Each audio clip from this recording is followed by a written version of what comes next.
گزشتہ جو اتوار گزری ہے اس دن ایک تصویر اور ایک خبر نے پوری دنیا کے اہل سنت کے کلیجوں کو ٹھنڈا کر دیا۔ وہ تصویر احمد شرح کی تھی، ابو محمد جولانی کی، کس کے ساتھ؟ سعودی ولی عہد محمد بن سلیمان کے ساتھ، کہ وہ احمد شرح کا اپنے ملک میں استقبال کر رہے ہیں اور ان کو پروٹوکول کے ساتھ ان کے طیارے کو سلامی دیتے ہوئے اس مجاہد عظیم کی قربانیوں کو قبول کرتے ہوئے سعودی عرب وہ پہلا ملک بنا جس نے ان کو سرکاری دورے کی دعوت بھی دی اور ان کا شان شان استقبال بھی کیا۔ وہ ایک تصویر ان دونوں کے ہاتھ ملانے کی پوری دنیا کے سوشل میڈیا کے اوپر سب سے زیادہ نشر ہونے والی تصویر قرار پائی، اور اہل سنت کے لیے شام کی جو زمام ہے دوبارہ اہل سنت کے ہاتھوں میں آنے کی جو خوشخبری ہے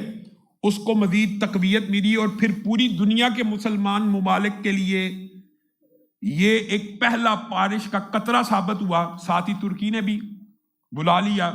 اور انشاءاللہ دنیا کے مسلمان ممالک اب ان کی حکومت کو تسلیم بھی کریں گے۔ آپ نے دیکھا ہوگا افغانستان کی مسلم ریاست کو ابھی تک تسلیم کرنے میں کچھ مسائل کا شکار ہیں مسلم ممالک بھی بات، لیکن شام کا اس طرح کا صدر کے استقبال کی وجہ سے مسلم ممالک انشاءاللہ الا ماشاء اللہ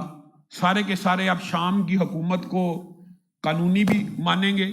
اور اس کی بات صدارت کو اور اس کے صدر ہونے کو مرحلہ انتقالیہ کے اندر اس کو قبول بھی کریں گے۔ یہ وہی عمل ہے